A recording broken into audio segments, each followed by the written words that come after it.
What you observe observes you. Muy buenos días, queridos amigos. Bienvenidos al canal Tiempo y Atención. Entrando en libertad y saliendo en libertad, la mente cuántica, el podcast de Vincent Clan. Volvemos hoy a un autor de hace tiempo, mucho tiempo, ya 3 años que comencé con él, en un podcast maravilloso titulado Carl Jung, el libro rojo explicado, 36 episodios que contiene, y voy a volver. En ese podcast comencé con la introducción acerca del libro rojo y luego fui utilizando todo su texto por capítulos, describiendo lo que contaba ese libro. Muchos de los textos citados literalmente, con un poquito de análisis. En ese tránsito también viajamos, y en ese mismo podcast, a Carl Jung y el viaje al mundo interior, al poder alquímico de Carl Jung, a lecciones de Carl Jung, a lo esencial del libro rojo, lo oculto, al mapa de la psique de Carl Jung y la mente holotrópica. Y hoy añado a este podcast una vuelta al libro rojo para estudiarlo con mucha más profundidad, capítulo a capítulo, muchísimo detalle, muchísima alegoría, asociación. Estamos trabajando últimamente con el cuarto camino, con la alquimia, y nada mejor que asociarlo a una tríada como puede ser Carl Jung.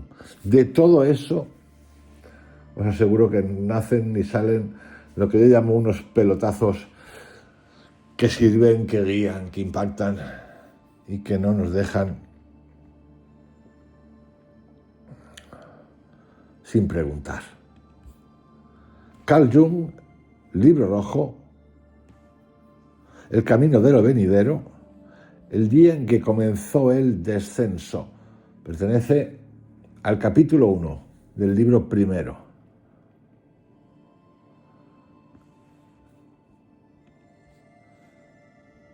Hay momentos en la vida interior en el que todas las capas que hemos construido, prestigio, la explicación, el dominio intelectual, se desploman con una delicadeza brutal, como si una fuerza que siempre había estado ahí silenciosa decidiera de pronto exigir su lugar.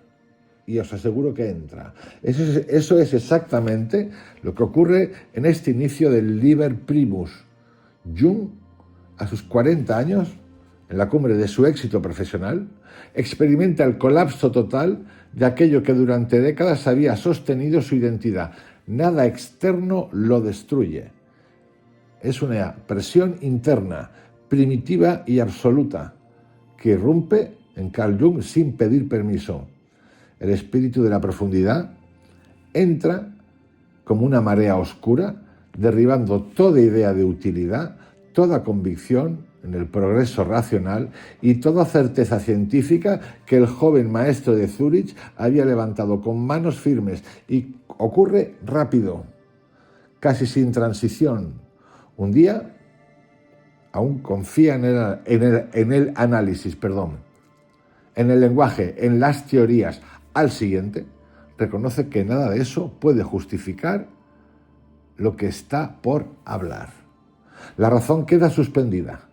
La lógica se vuelve una habitación sin aire y emerge una verdad que no puede explicarse sin matarla. Este capítulo inaugura la fractura fundamental entre dos mundos, entre dos modos de mirar el mundo. El del espíritu del tiempo, que exige sentido, utilidad y explicaciones, y el del espíritu de la profundidad, que pide rendición, atentos, oscuridad, silencio y un descenso ad inferos, hacia lo que no se entiende. Jung descubre que aquello que lo había hecho fuerte, su claridad conceptual, su estructura mental, su capacidad para ordenar lo psíquico, es exactamente lo que ahora lo estorba para comprender lo que viene. Nadie le advierte, nadie lo prepara. Las visiones que lo asaltan, el diluvio, la sangre, el hielo, no son metáforas literarias, son interrupciones reales en su campo perceptivo, son mensajes, no ideas, y su mundo se parte en dos. A mí esto, cuando lo leí por primera vez, y de hecho en ese podcast hubo alguien que lo comentó, después de lo que voy a explicar, yo deduje, digo, aquí ha habido una interferencia extra. Yo pensé en los hongos, LSD u otras cosas. Parece ser que no. Lo cierto es que lo estuvo retirado solo, si no recuerdo mal, durante 2 años. Y lo que ya sabéis que ocurre en este libro tiene muchos, pero muchos paralelismos o analogías con un viaje de psilocibina hacia el interior, obviamente. En cualquier caso, da igual, por cierto. El contexto histórico, además de su época, afila la herida. Europa está al borde de un estallido que nadie quiere ver. Y Jung se encuentra exactamente en el momento biográfico en el que el exterior exige madurez, liderazgo y estabilidad. Pero las fuerzas internas no respetan el calendario. Mientras en el mundo se acumulan tensiones políticas, él vive una guerra civil dentro de su propia psique. Aquí surge la primera intuición que atraviesa todo el libro rojo. Lo colectivo nace de lo interior. Y por eso el espíritu de la profundidad no habla en el lenguaje de los filósofos, sino el de los profetas. Imágenes, sangre, sacrificio, contradicción, belleza y terror mezclados. Cuidado con los profetas, como aquí tocamos todo, que es lo que me gusta, y quedan muchas cosas más. Pues a veces el lenguaje de los profetas es medio dangerous. Pero es cierto, se sabe, sus biógrafos lo han contado, lo cuenta él, que él empieza a tener visiones literales, como en la película esta de este francés Nostradamus, visiones literales del comienzo de la Segunda Guerra Mundial, si no recuerdo mal. Y lo anuncia muchísimo tiempo antes, no sé si de la Segunda o de la Primera, creo que es de la Segunda. Y lo cuenta. Si habéis visto la película de Nostradamus, una de ellas, él tiene unas visiones brutales, bueno, en la película, obviamente, en la que el helicóptero es el símbolo del amigo, de la esvástica y tantas otras cosas. Aparecen hasta las torres, mucho antes de que cayeran en la película. Este capítulo no es un prólogo en el sentido literario del término, es la fractura. Es el instante en que Jung deja de pertenecer a la psicología académica y comienza a entrar en el territorio sagrado del alma, donde no existen leyes externas y cada paso exige un sacrificio. Bueno, llamarlo como queráis, soltar, de nuevo la palabra sacrificio, soltar, rendirse también, otra palabra, soltar, aceptar. Por ejemplo, como explicación, por eso no me gusta la palabra sacrificio, y sí la de soltar. En ese viaje de psilocibina, el tercero, me decía, suelta. No, ya he soltado, decía. No has soltado. Sí, hombre, sí que he soltado. No has soltado. A mí no me provocó un ejercicio de sacrificio. Lo que me orientó, lo que vi, lo que sentí fue el ansia, la ansiedad, un estrés de ver que no quería soltar. Pero nunca lo vi como un sacrificio, lo vi como un apego. Ni siquiera lo experimenté como rendición, pero da igual.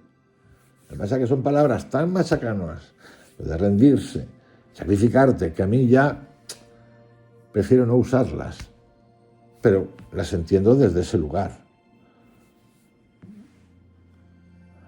Ese es el punto exacto donde la vida interior lo llama a descender. Todo lo demás, los arquetipos, el self, el inconsciente colectivo, vendrá después. Este es el origen y huele a tierra mojada, a miedo antiguo, a un Dios que vuelve y pide algo a cambio. Vamos a ver, estamos en el primer capítulo del libro, en escenario simbólico.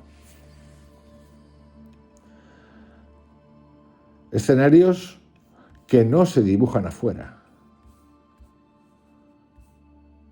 sino que se abren como una grieta en el interior de la consciencia. Jung comienza este capítulo situado en un espacio que no es geográfico ni imaginario, sino ontológico, el territorio donde el espíritu del tiempo y el espíritu de la profundidad se disputan el eje mismo de su percepción. No hay montaña, bosque ni templo. Hay un desierto vivo que se expande dentro del pecho. Ese desierto es la condición inicial del viaje. No es muerte ni vacío, ni castigo. Es el retiro radical de todo aquello que antes daba seguridad. Cuando el espíritu de la profundidad toma el mando de la psique, lo primero que hace es despojar, arrancar las flores falsas, el follaje intelectual, la decoración psicológica. Lo deja en la arena. Y en esa arena una sola oración es posible. ¿Dónde estoy? ¿Qué están haciendo en mí? El desierto, en Jung, no es metáfora estética. Es el lugar donde desaparecen los caminos. Bueno, es el desierto de Jesucristo, los 40 días. Ningún mapa sirve, ninguna brújula responde, ninguna señal externa guía. La vía se convierte en vía sacra solo cuando el buscador reconoce que ya no puede caminar como antes. Esa senda secreta no pertenece a lo humano ni a lo divino. Se traza sola cuando la conciencia acepta renunciar a la explicación y a la utilidad. La arena donde Jung se adentra es la misma que recorrieron profetas de otras tradiciones.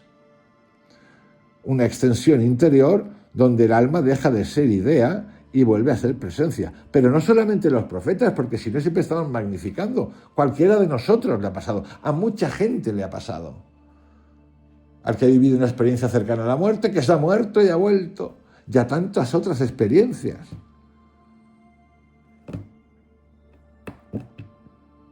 A los psicólogos autóctonos de los que habla Jacobo Grinberg, don Luis de Morelos, 2 años tumbado después de que una bola esfera le explotara algo en la cara, y cuenta lo que cuenta. El pastor del tiempo se llaman. Por eso el texto de Jung, el libro rojo, cita a Isaías.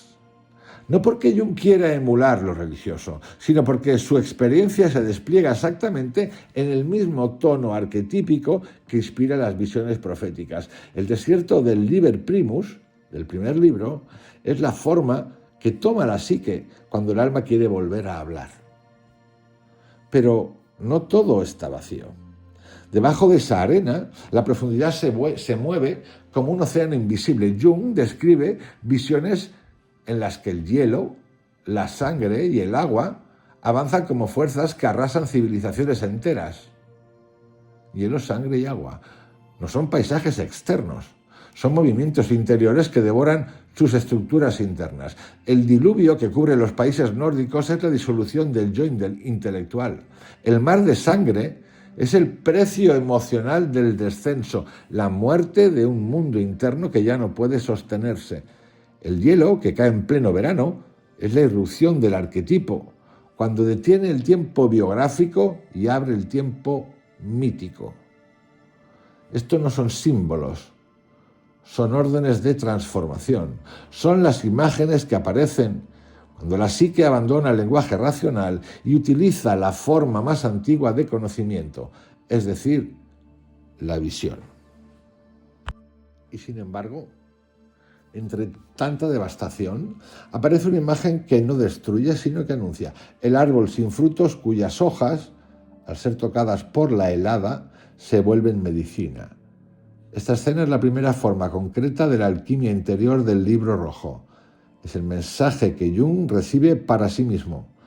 Aquello que el frío destruye, el orgullo, la ambición, el deseo de explicación, puede convertirse en alimento espiritual para otros. El árbol estéril, que se transforma por efecto del hielo, es la confirmación de que el descenso no es en vano. La vida interior produce fruto allí donde el yo no la espera, allí donde antes solo veía fracaso. El escenario simbólico de este capítulo, del 1, no es un lugar, es una transfiguración del espacio interior. Es desierto donde antes había camino. Es diluvio donde antes había claridad. Es hielo donde antes había verano. Es sangre donde antes había teoría. Es árbol transformado donde antes había esterilidad. Jung entra aquí en el primer territorio de lo profundo, un espacio sin forma sólida, sin contornos, donde los elementos fluctúan y se mezclan, como si su alma estuviera atravesando el clima cambiante de una nueva creación. El escenario no prepara el viaje, es el viaje. El mundo interior ya ha comenzado a reconfigurarse. Vamos a entrar ahora. Todo esto tiene que ver con el primer capítulo. Podéis escuchar el audio del primer capítulo o leerlo como queráis. Y si queréis buscar referencias, analogías, lo podéis encontrar aquí. Personajes y presencias arquetípicas. Las fuerzas que hablan antes que Jung.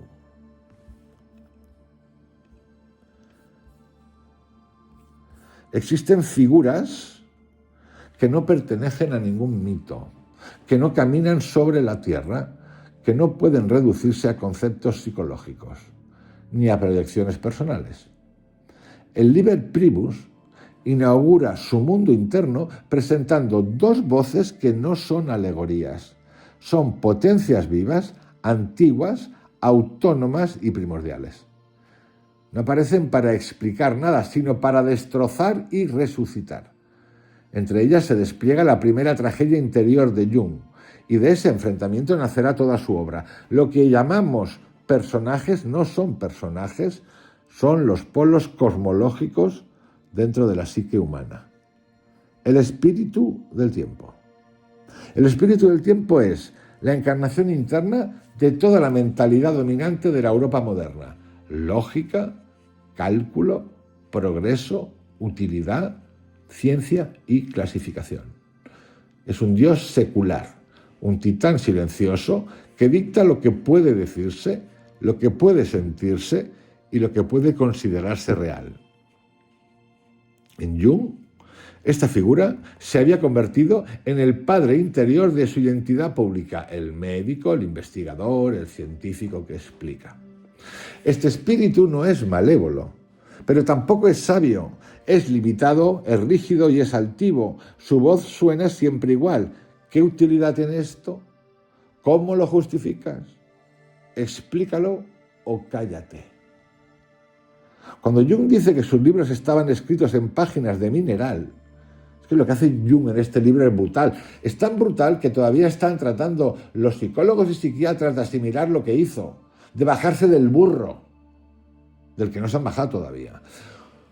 Cuando Jung dice que sus libros estaban escritos en páginas de mineral, está describiendo a esta figura. Conocimiento petrificado, verdad endurecida, leyes grabadas como si la vida fuera geometría.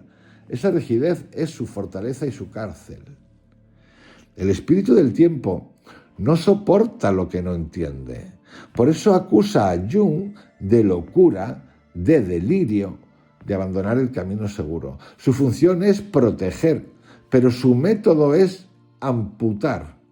Cuando Jung se entrega a la visión interior, esta figura se siente traicionada porque pierde el dominio sobre su identidad. Todos cargamos un espíritu del tiempo. Es el guardián del ego adoptado. Es la voz que teme perder el control. Y en Jung se revela por primera vez como forma y con forma de adversario. El espíritu del tiempo. Vamos ahora al segundo, el espíritu de la profundidad. Esta figura es la columna vertebral del Libro Rojo. No es guía, no es un maestro, no es arquetipo como los demás. Es el orden profundo del alma humana. Su aparición marca el comienzo del proceso de individuación antes de que Jung tuviera palabras para nombrarlo. El espíritu de la profundidad no habla desde lo racional ni lo moral. Habla desde un lugar más antiguo y más vasto, donde el lenguaje no explica sino que rompe. Su mensaje es extremo. Abandona la utilidad, destruye la explicación, rinde la altanería del juicio, acepta la sombra de Dios, desciende. No viene a consolar, viene a desarticular. No viene a enseñar, viene a transformar. No viene a convencer, viene a imponer una verdad interior que no admite negociación. En Jung, esta fuerza provoca miedo, náusea, resistencia, pero también despierta una nueva fe, una osadía que él nunca había conocido. Es la primera vez que su alma lo toma de la mano en serio. El espíritu de la profundidad es el guardián del suprasentido, el portador del fuego alquímico, el que exige sacrificio, llamarlo como queráis, igual que con Dios, llamarlo como queráis. Es la fuerza que hunde a Jung en visiones que no puede controlar y que lo obliga a hablar en imágenes, aunque su yo clame por explicaciones. Estamos en personajes y presencias arquetípicas. Primera, el espíritu del tiempo. Segunda, el espíritu de la profundidad. Tercera, el alma.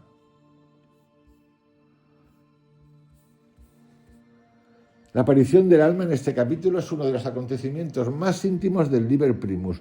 Jung no la trata como símbolo ni como idea, ni como abstracción espiritual. La llama como quien llama a una persona que ha perdido, como quien busca a alguien amado después de años de silencio. Cuando dice, alma mía, ¿dónde estás? Esa frase no es poética, es literal, es un acto de invocación. El alma aparece como un ser independiente, autónomo, necesario, pero también como una presencia herida por el abandono del propio Jung. Él confiesa que la juzgó, la convirtió en objeto científico, la desposeyó, la redujo a teoría. Y ahora comprende que ella no depende de su razón, es él quien depende de ella. El alma aquí es ánima, sí, pero también es raíces, memoria, eros, sentido, origen. Es la compañera perdida, la fuente de las imágenes, la puerta hacia lo divino interior. Jung vuelve a ella como quien vuelve a casa después de una guerra larga. Otro personaje, el yo humano de Jung. Hay una figura más, silenciosa pero fundamental, la parte de Jung que observa, que teme, que duda, que sufre las visiones y se quiebra ante la posibilidad de la locura. No es el espíritu del tiempo ni el de la profundidad, es el hombre atrapado entre ambos. Este yo humano representa el miedo a la locura, la necesidad de justificación, la vergüenza de la pequeñez, la resistencia a lo cotidiano como parte de lo divino y el temblor ante el sacrificio interior. No quiero soltar. Sin esa figura el libro no sería humano, sería revelación pura. Pero Jung mantiene al yo dentro del drama y ese yo es el que nos permite entrar en él, porque es el que reconoce nuestro propio miedo. Es en nosotros los que lo leemos. Otro más. Voces menores, pero esenciales. Hay otras dos presencias que no aparecen como personajes, pero sí como fuerzas. La sombra del Dios, el sinsentido, la ridiculez, lo pequeño, lo cotidiano, es la parte oscura del suprasentido. Es la verdad que Jung no quiere aceptar porque hiere su orgullo espiritual. La multitud que recibe las uvas heladas es la humanidad. Aquellos que más tarde recibirán el fruto maduro en su sufrimiento interior, no como doctrina, sino como medicina. Estas figuras componen el triángulo dramático del comienzo del Libro Rojo: el yo dividido, la mente moderna, la profundidad arquetípica, el alma renacida. Aquí empieza el teatro interior donde Jung será desgarrado y reconstruido. Y claro, hay que entrar en la guerra interior. ¿Entre qué? Entre dos mundos. Entre dos mundos que, por cierto, no pueden coexistir. Todo gran acontecimiento personal, interior, exige una ruptura, un desalojo, llamadlo como queráis. Un sacrificio, gente que le encanta. Y en Jung, esa ruptura no es simbólica ni metafórica. Es una guerra declarada entre dos principios que se disputan el gobierno de su alma. Todo el capítulo vibra con la tensión entre estas fuerzas. El espíritu del tiempo, que reclama orden, razón y utilidad, y el espíritu de la profundidad, que exige sacrificio, oscuridad y entrega. No es un conflicto intelectual, es una colisión entre dos modos de existir. Y en esa colisión, Jung no puede permanecer neutral. La psique lo empuja hacia una elección que cambiará irremediablemente su vida. El conflicto comienza cuando Jung reconoce que no puede justificar lo que está a punto de revelar. Justificación, sentido, utilidad, esas son las palabras con las que el espíritu del tiempo intenta mantenerlo obediente, dentro del cerco de la racionalidad moderna. Pero justo en el momento en que quiere explicar, algo más antiguo emerge. El espíritu de la profundidad le quita el suelo bajo los pies. Le roba la fe en la ciencia, desarma su orgullo, desmantela su estructura intelectual. Le arrebata todo aquello que había construido para protegerse del misterio. No le deja nada salvo la obligación interior de hablar. Te deja en la conversación. A mí me recuerda tanto los viajes de psilocibina. Es brutal. No estoy diciendo que lo hiciera, pero es donde yo he encontrado esto. Aquí aparece la primera dimensión del conflicto, la quiebra de la identidad científica. Jung se ve obligado a abandonar todo lo que lo había sostenido, no por rechazo, sino porque la profundidad reclama un lugar que la razón no puede ocupar. El precio es altísimo, debe aceptar lo inexplicable, lo contrario al sentido, lo que no puede ser defendido en público. Ese conflicto no es teórico, es existencial. El libro rojo tardó un taco de años en publicarse. Creo que se publicó en 1990 y algo. ¡Una locura! Estaban todos cagados. Ese conflicto no es teórico, es existencial. Jung teme volverse loco. Teme perder su lugar en el mundo, teme que su visión no sea más que delirio, pero también teme algo más profundo, que la vida se vuelva estéril si rechaza la voz interior. La segunda dimensión del conflicto es aún más radical, la sombra de Dios. Jung descubre que la imagen divina tiene una parte luminosa, el suprasentido, y una parte sombría, el sinsentido. Y la profundidad lo obliga a aceptar ambas. No importa que su yo se resista. Para avanzar debe reconocer que lo pequeño, lo banal, lo ridículo, forman parte esencial de la divinidad interior. El espíritu del tiempo se burla de esa idea. Le dice que eso es irracional, que pertenece al oscuro, que es indigno, pero la profundidad insiste. Sin aceptar lo pequeño no hay transformación. Esa exigencia provoca una herida. Jung no quiere un Dios que sea cotidiano. Quiere uno grande, perfecto, admirable, pero la profundidad lo aplasta. La sombra no es algo que elijas, es algo que integra o te devora. La tercera dimensión del conflicto aparece con brutal claridad en las visiones apocalípticas: el diluvio que arrasa Europa, el mar de sangre, el hielo que cae en pleno verano, son imágenes que rompen su psique y, sin embargo, algo en ellas habla con un tono tan real, tan completamente autónomo, que ninguna explicación psicológica puede contenerlo. El espíritu del tiempo grita: eso es locura. El espíritu de la profundidad responde: esto es. Jung está atrapado entre ambos. Si acepta la visión, su yo se derrumba. Si la niega, su alma se apaga. El cuarto nivel del conflicto es el más íntimo, la pérdida del alma. Jung confiesa que la había tratado como objeto, que la había analizado como si fuera una cosa. La profundidad le muestra que el alma no es objeto, es sujeto. Es presencia viva. Y descubrir esto lo rompe, porque significa que ha vivido separado de su raíz interior durante años. La frase «alma mía, ¿dónde estás?» es el grito de ese conflicto. Es la evidencia de que ha pasado demasiado tiempo obedeciendo al mundo exterior, traicionando al mundo interior. Finalmente aparece el conflicto que atraviesa todo el libro, la imposibilidad de enseñar el camino de otro. Jung comprende que no puede instruir a nadie. Fijaros esto con lo que he contado hoy o ayer del cuarto camino. No puede convertirse en profeta, ni guía, ni moralista. Su camino no es universal, es singular.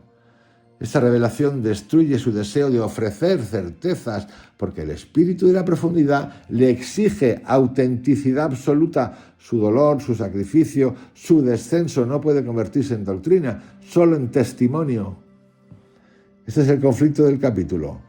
Un hombre dividido entre su identidad y su destino, entre la razón y el misterio, entre su época y su alma, entre la grandeza que admiraba y la pequeñez que debía integrar, entre la locura temida y la revelación que lo llama, entre la ciencia que lo sostuvo y el fuego que lo devora.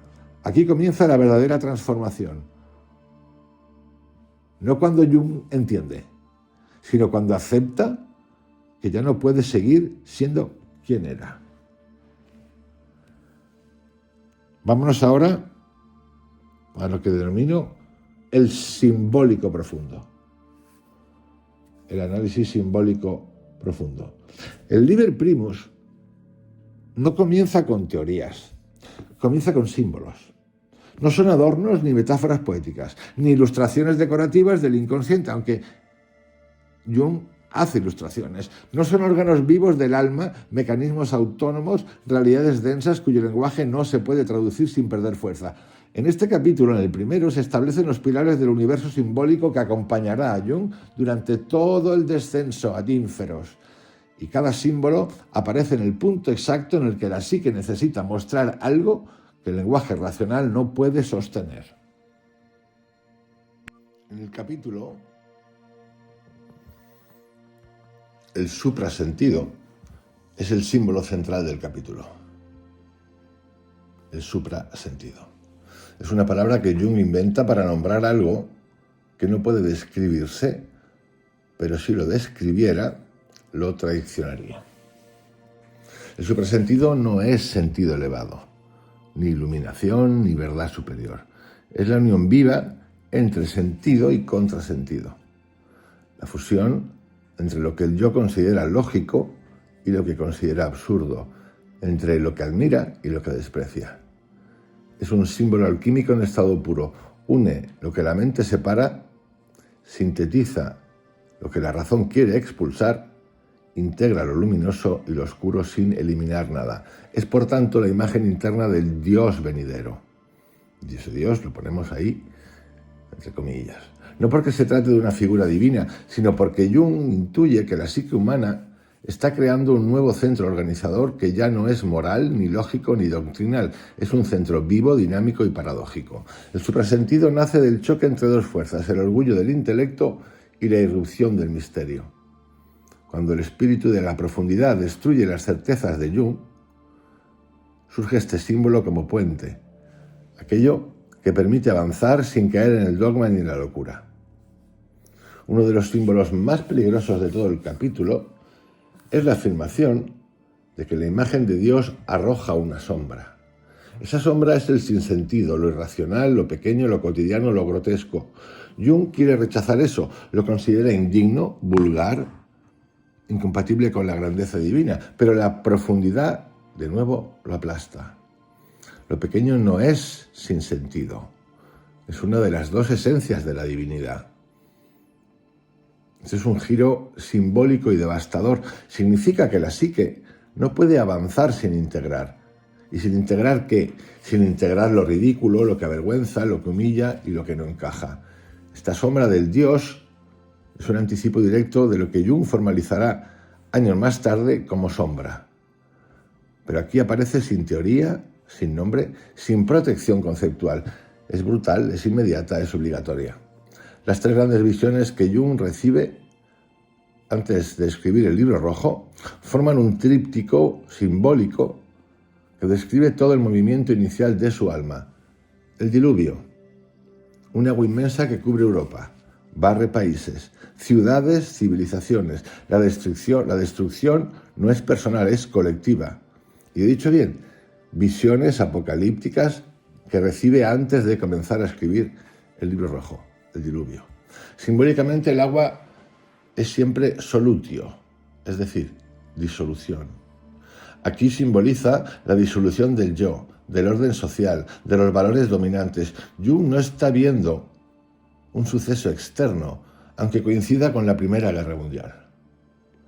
Está viendo la ruptura del dique interno que había contenido a su alma durante décadas. Pero es cierto, tiene una visión, aquí le puedo aclarar, de la Primera Guerra Mundial. Segundo, el mar de sangre. La sangre es sacrificio, vida, herida, pasión, precio. Jung ve un océano rojo que inunda el norte. Esta imagen habla del costo emocional del descenso. La vida interior exige sangre, exige entrega, exige herida. Lo nuevo no nace sin precio. No hay espiritualidad verdadera sin atravesar la zona sangrienta de la psique. Le quitáis la zona sangrienta y entenderéis que ese paso es un rito. Y nos pasan cosas. No tienen por qué ser dramáticas. Pero que las sentimos, las sentimos. Y las sentimos como pérdida, absolutamente. El hielo en verano. El verano se congela. Los mares y ríos se vuelven bloques de cristal. Los árboles se hielan. Esto es mortificatio, muerte del florecimiento, congelación del tiempo, suspensión de la vida conocida. Es el símbolo perfecto del estado en que el espíritu del tiempo queda paralizado, la calidez de la razón se congela, la vitalidad del yo se detiene. El árbol sin frutos y las uvas medicinales. Aquí aparece uno de los símbolos de mayor pureza alquímica del capítulo. Un árbol estéril, helado por la muerte del verano, un árbol sin frutos, y sin embargo sus hojas se transforman en uvas llenas de zumo medicinal. Este símbolo revela el primer milagro interior. Lo que parecía destruido se convierte en medicina. Es la alquimia del sufrimiento. No es consuelo, es transformación. Del sufrimiento entendido del paso del rito de paso. No es consuelo, es transformación, no es esperanza, es mutación real. El árbol representa a Jung mismo, helado, estéril y confundido, pero aquello que crece en él, por efecto del frío, no es muerte, sino remedio para otros. Esta escena anuncia toda la misión del libro rojo. El descenso produce fruto, pero no en la forma que el yo esperaba. Multitud que recibe las uvas. Jung entrega las uvas a una multitud que lo espera. No es profetismo.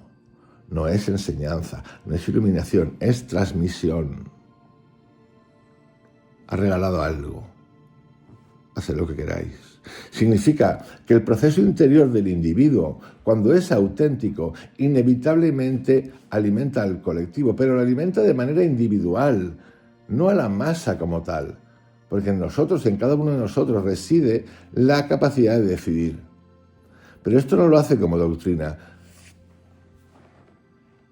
lo hace como medicina simbólica, como una sustancia que cada cual debe transportar en sí. Más cositas. La calle, la risa y la adoración sangrienta. La profundidad le revela a Jung que el suprasentido se reconoce porque une risa y adoración, sentido y contrasentido, belleza y sangre. Es un símbolo de totalidad, de no dualidad, de integración absoluta. Este pasaje anticipa una de las claves filosóficas más altas de Jung. La vida interior madura cuando puede sostener opuestos sin destruir ninguno. Estos símbolos no están puestos al azar. Son los cimientos del mundo interior en el que Jung va a vivir durante los próximos años. Y todos provienen del mismo lugar. El movimiento de la profundidad reclamando la unidad perdida. La transformación interior no es una metáfora en Jung. Es una operación alquímica real que se despliega sobre su propia conciencia. En este capítulo, esa alquimia aparece desnuda, sin símbolos herméticos ni fórmulas latinas, directamente manifestada en la vivencia. Si uno sabe leer, aquí ya están presentes las tres grandes fases alquímicas, de las que Jung habla en otros libros: el nigredo, el albedo y el rubedo, actuando como formas y como fuerzas autónomas. Este capítulo primero es como un laboratorio. Jung es la materia. El espíritu de la profundidad es el operador y el fuego es la visión que quiebra su identidad. Así nos encontramos con la primera fase, el nigredo, la disolución absoluta. La nigredo es la noche negra del alma. La caída, la putrefacción, la desintegración de las formas antiguas. En el texto, esta fase no se anuncia, se impone. Jung no la elige, no la busca, no la desea, la nigredo la captura. La primera señal es el derrumbe interior de su identidad racional. Pierde la fe en la ciencia, pierde la ilusión del progreso lineal, pierde el gusto por explicar, pierde el sentido de su lugar en el mundo. Es la muerte del intelecto como centro de gravedad. Ese es el negro alquímico, la extinción forzada de la luz previa. La segunda señal es más brutal, las visiones apocalípticas, el diluvio, la sangre, el hielo, el frío en pleno verano, el terror de ver una civilización sumergida. Estas imágenes no son advertencias, son operaciones. El agua del diluvio realiza la solutio, disuelve todo lo que era firme. La sangre realiza la rubefactio anticipada, una herida que llega antes del renacimiento. El hielo realiza la mortificatio, la detención completa de la vida antigua. En la nigredo, el mundo objetivo deja de proteger y el mundo interior comienza a exigir. Y Jung experimenta eso en su forma más pura, perderlo todo para comenzar. Segunda fase, el albedo, la purificación, la luz fría, la verdad sin adorno. Luego de la disolución oscura llega la albedo, la luz blanca que no calienta, pero revela. La claridad desnuda que no consuela pero permite ver. En el capítulo, esta fase se manifiesta cuando Jung reconoce sin evasión que ha vivido separado de su alma. La albedo aquí tiene 3 movimientos. El reconocimiento del error. No es un error moral, sino existencial. Haber convertido el alma en objeto de estudio. Haberla tratado como teoría. Haberla reducido a concepto. Esa aceptación, esa purificación es absoluta. Una verdad fría, limpia, dolorosamente lúcida. La aceptación de lo pequeño. Jung descubre que lo cotidiano, lo irrelevante, lo ridículo, son parte esencial de la divinidad interior. Esta aceptación no eleva su espíritu, en realidad lo humilla. Esa humillación es blanca, es claridad desnuda, es la destrucción del orgullo espiritual. En alquimia, esta es la ablutio, lavado del yo. Tercero, la entrada a la vía sacra interior. El desierto se convierte en senda. La vida interna encuentra un trazo invisible. La albedo no es gozo, es orientación. El espíritu de la profundidad le muestra a Jung que el camino no está fuera, está dentro. Es estrecho y es silencioso. Esta fase no calienta, no reconforta, ilumina lo necesario para continuar. Y entramos en el rubedo, la medicina que nace del sufrimiento. La rubedo es el enrojecimiento, el nacimiento de la piedra, el fuego de la integración. Aparece cuando la materia negra y la luz blanca se funden en algo nuevo. En este capítulo, en el primero, la rubedo se manifiesta en una imagen única, las hojas del árbol helado transformándose en uvas medicinales. Esta es la operación alquímica por excelencia. Lo muerto se vuelve vida, lo helado se vuelve sustancia, lo estéril se vuelve fruto. Jung, que se creía estéril, congelado, roto, descubre que su sufrimiento se convierte en medicina para otros. Esto no es una metáfora espiritual, es la señal de que la piedra filosofal no es un objeto, es la vida transformada en ofrenda. La rubedo aquí tiene 3 etapas: el fruto inesperado, la vida interior produce medicina donde el yo creía haber muerte, el don involuntario, Jung no crea las uvas, las encuentra, no las inventa, las recoge, no las ofrece como enseñanza, las entrega como un acto de obediencia. La sangre como precio y garantía. La profundidad afirma que todo suprasentido es risa y adoración sangrienta. La rubedo siempre implica sangre. Nada nace sin sacrificio, explicado como lo he explicado antes. La medicina interior no llega sin precio. La alquimia de este capítulo es clara. Primero deshacer, después purificar, finalmente integrar. No hay atajo, no hay técnica, no hay fórmula. El espíritu de la profundidad opera sobre la psique como un fuego antiguo que no negocia, y Jung, sometido a esta alquimia, se convierte en testigo de su propia transmutación. Y aquí aparece el movimiento del alma.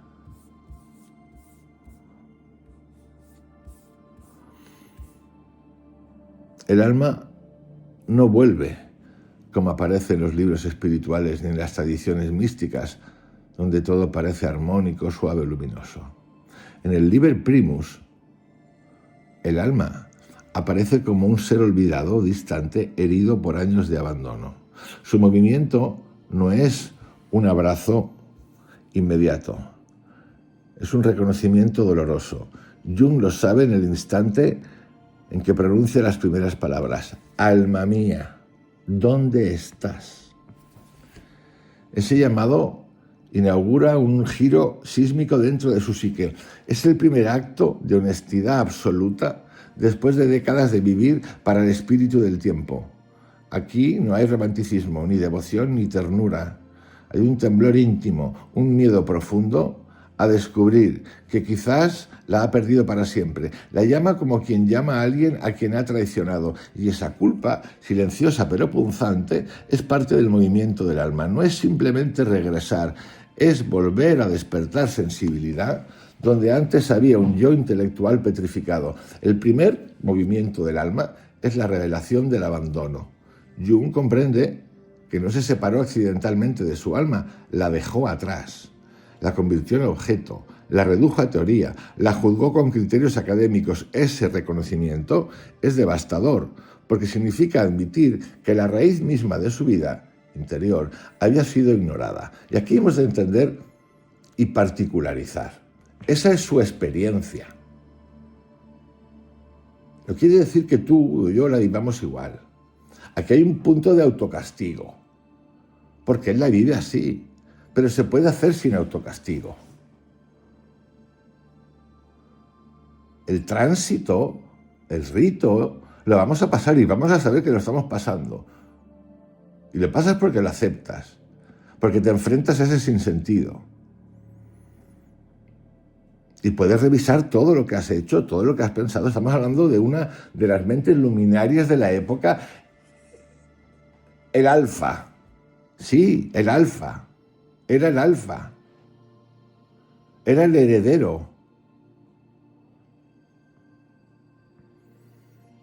Yo sé, lo vive así. Y lo cuenta así. Cada uno vive la suya.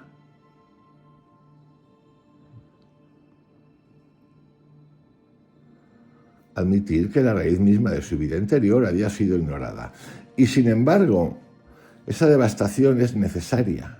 Es la ruptura que abre el espacio para que la profundidad respire. Luego llega el segundo movimiento, la aparición del alma como presencia viva. No como idea filosófica ni construcción psicológica, sino como un ser que existe con independencia de su voluntad. Jung entiende que no es dueño de ella, que no puede controlarla, analizarla ni domesticarla. Su alma no responde a la lógica del intelecto, responde al lenguaje del reconocimiento. Y por eso comienza a hablarle en segunda persona, porque la única forma de reencontrarla es tratándola como una fuerza autónoma, sagrada y peligrosa. El tercer movimiento es el más crudo, la soledad. El espíritu de la profundidad le anuncia que la soledad no es una consecuencia, sino una condición del camino. No es un defecto ni un castigo. Es la matriz donde el espíritu madura. La soledad aparece como territorio interno donde la psique ya no puede apoyarse en doctrinas, ni en creencias, ni en autoridades externas. Jung descubre que el alma habita en un espacio donde nadie puede acompañarlo, y esa soledad no es aislamiento, es profundidad. Estamos en los momentos que no paramos de oír. La gente vive sola, y más sola que va a vivir, dicen. Nosotros no sabemos lo que es vivir en soledad, porque nosotros somos dependientes todo el tiempo de todo. No escuchamos nuestro silencio, no queremos escuchar el silencio. Nos da miedo. Entonces, hacemos todo lo que hacemos. Reconfirmación de criterios, de creencias, hacer cursitos, ir a coach, kitsch. Pero nada de silencio. Y el trabajo es en silencio y es de uno personal. El cuarto movimiento, de esta parte es el temor al vacío. Jung lo dice claramente. Quien no encuentra el alma cae en un abismo lleno de deseo desesperado por cosas del mundo. Ese vacío es la señal más clara de que el alma ha sido olvidada. La vida sin alma se llena de compulsión, de ambición sin sentido, de persecución constante de objetos externos. Aquí Jung reconoce que ese había sido su destino si no hubiese escuchado la voz de la profundidad, convertirse en un hombre exitoso, célebre, respetado y totalmente vacío por dentro. Pero es el último movimiento el que lo define todo en el capítulo 1, la entrega parcial. No una entrega sentimental, ni total, ni definitiva, sino la aceptación de vivir esta vida, la única que tenemos, la única que nos toca, sin escapar hacia idealismos ni fantasías. Jung descubre que la vida es el camino hacia lo divino, no porque la vida sea sagrada, sino porque es el único lugar donde el alma puede encontrarse a sí misma. La vida concreta, con su ruido, sus contradicciones, su dolor y su belleza, se revela como el escenario de la transformación interior. El retorno al alma no es un acto poético, es un acto de valentía. Es decir, mirar donde más duele. Es aceptar que todo camino externo fue una desviación y que la dirección verdadera está dentro. Es comprender que la relación con el alma es el puente hacia el suprasentido y es asumir que no hay vuelta atrás. Una vez que el alma se reconoce como sujeto, el yo ya no puede seguir funcionando como antes. El movimiento del alma en este capítulo es, en esencia, un movimiento de desnudarse. Jung se queda sin la armadura del intelecto, sin la protección del prestigio, sin la seguridad del método científico. Se queda solo con la presencia viva de un ser interior que lo llama y lo exige.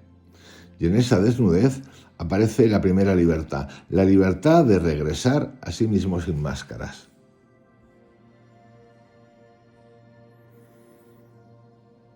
¿Y qué podemos hacer con este primer capítulo para llevarlo de una época, que no es la nuestra, obviamente, a este momento actual? En realidad este capítulo no habla de Jung, habla de nosotros. Habla de cualquiera que esté viviendo en un mundo saturado de ruido, de velocidad, de utilidad y de exigencia de explicarlo todo. Habla del punto en el que una persona, éxito o fracaso aparte, siente que la vida exterior ya no basta, que las palabras ya no alcanzan, que la mente se ha vuelto pequeña para sostener algo que está empujando desde dentro. El mensaje que emerge de este texto es brutalmente claro. El camino interior no puede heredarse, solo puede vivirse.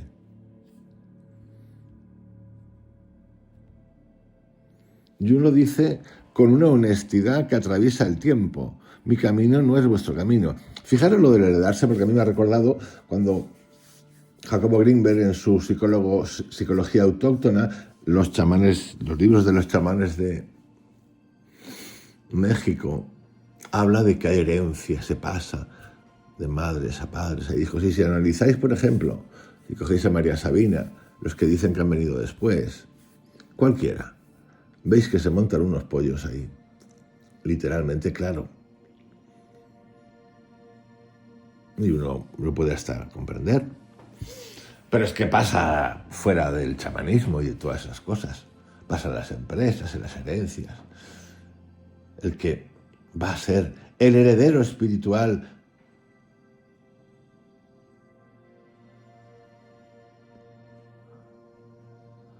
el camino interior, dice aquí, no puede heredarse. solo puede vivirse. Entonces todo eso no deja de ser un rollo patatero de poder, que puede ser que esa persona, puede ser que el chamán, la chamana te otorgue, tú eres o tú serás. Que el jefe de la banda te diga, tú serás. Bueno, es un viaje que solo puede vivirse. Jung lo dice con una honestidad que atraviesa el tiempo. Mi camino, incluido lo que está contando aquí, está contando su experiencia para quien quiera que entienda, no es vuestro camino. Tu camino no es mi camino. Y mi camino no es tu camino. En un mundo lleno de tutoriales, de gurús, de motivadores, de protocolos y de fórmulas, la psique no quiere que imites nada. Quiere que descubras lo tuyo. Quiere que escuches la voz que te incomoda. Quiere que abandones la obsesión por seguir el método correcto de autodefensa, por lo visto, porque el cuarto camino, cuando hablé otro día, es suyo. Es el suyo. Y tantos otros. El libro rojo inaugura una verdad radical. La vida interior se conquista caminando sin mapa.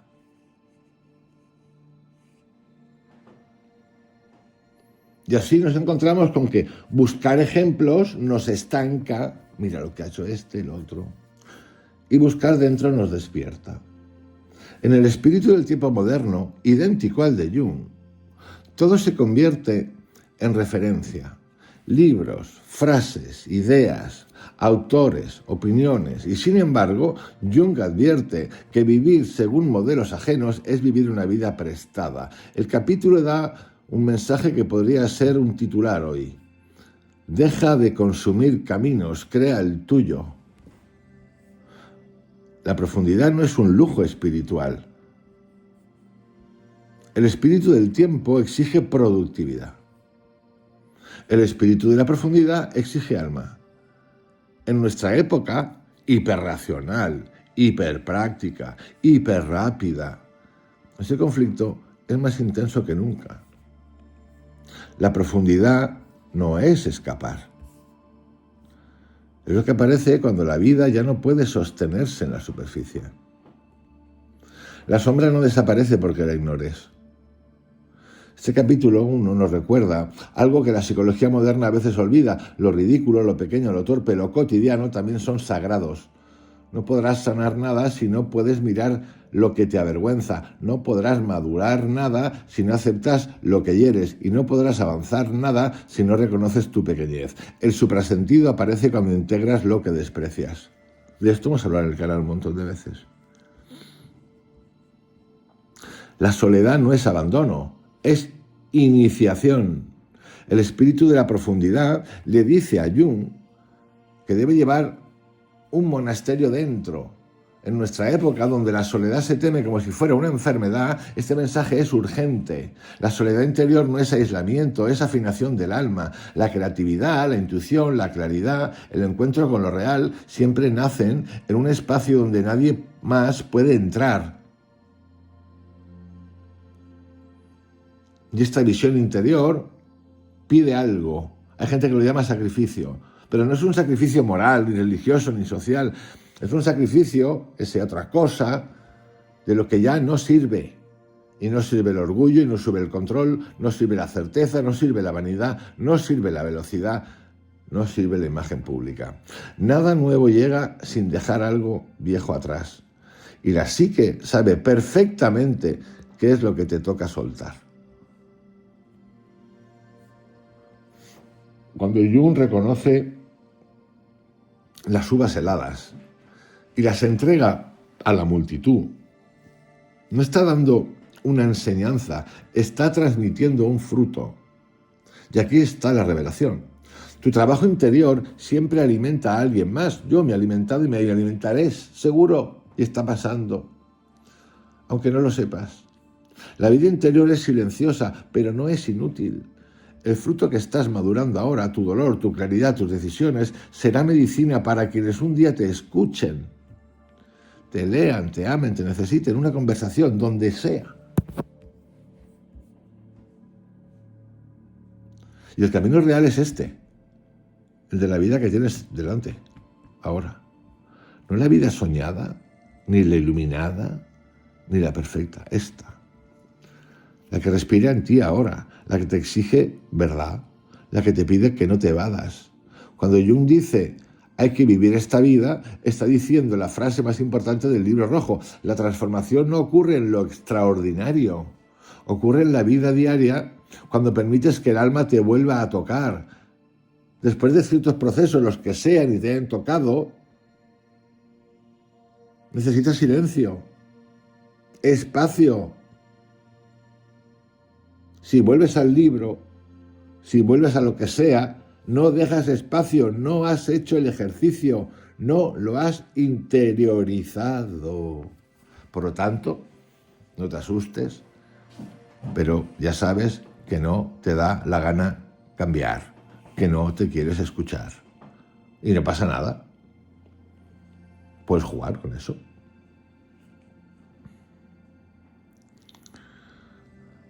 Este capítulo, primero, podemos decir que lo podemos estirar, porque nos habla desde el 1913 al 2025 y lo que viene, sin perder fuerza, porque describe algo humano, brutal y eterno, el instante en que dejas de seguir al mundo y comienzas a seguir a tu alma.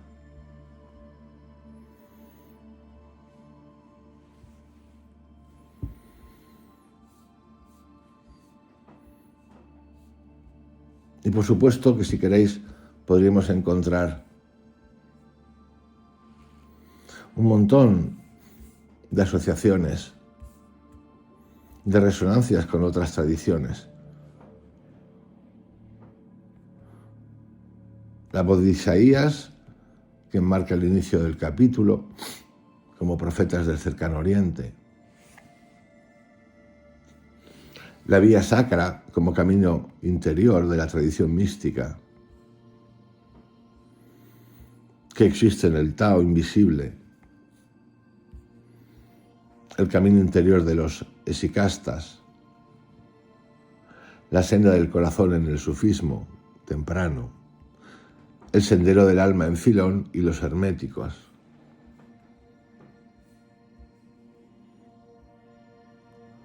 El hijo venidero y la figura mitológica del self.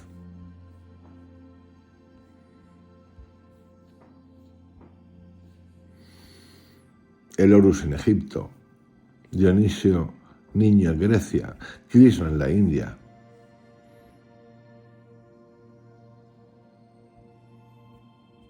La unión de los opuestos, que es herencia del hermetismo y la alquimia antigua. El corpus hermético, hermeticum, lo alto y lo bajo son reflejos, la alquimia griega, la conjunción de contrarios, la filosofía de Heráclito, el arco y la lira se tensan en oposición. El suprasentido es, sin decirlo, un equivalente profundo de la conjunctio, pero sin tecnicismos, sin alquimia verbal, solo alquimia vivida. El alma como compañera interior, que es un gnosticismo antiguo, o un misticismo judío temprano, se encuentra, o la descubrimos, cuando Jung llama a su alma como a un ser vivo. Está entrando en un motivo, lo que cuenta, que aparece ya en la psicología de los arcontes gnósticos, el alma como figura femenina, el cantar de los cantares, leído mística y simbólicamente, que es un diálogo interior, los primeros tratados de la mística judía, el alma como compañera perdida.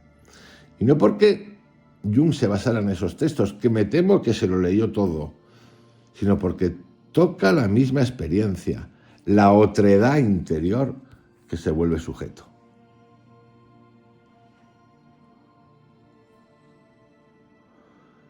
Y en ese vacío y en esa especie de locura como umbral, todas las tradiciones profundas describen una etapa donde la razón teme quebrarse. Por ejemplo, el descenso al Seol hebreo, la noche oscura de los místicos cristianos, el catabasis griego, el vacío existencial del budismo temprano. El miedo a la locura no es signo de error, es un signo del umbral.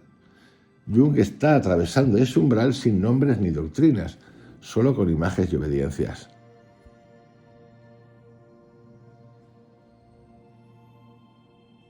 La medicina que nace del sufrimiento, que es un motivo universal de transformación y de transmutación, mejor dicho. El árbol sin frutos, cuyas hojas heladas se convierten en uvas medicinales, es uno de los símbolos más puros de la tradición universal. Es el pan del dolor en los salmos, la piedra filosofal que se obtiene de la piedra rechazada, la flor del loto que brota del lodo, la semilla dorada del budismo tántrico que crece en el sufrimiento.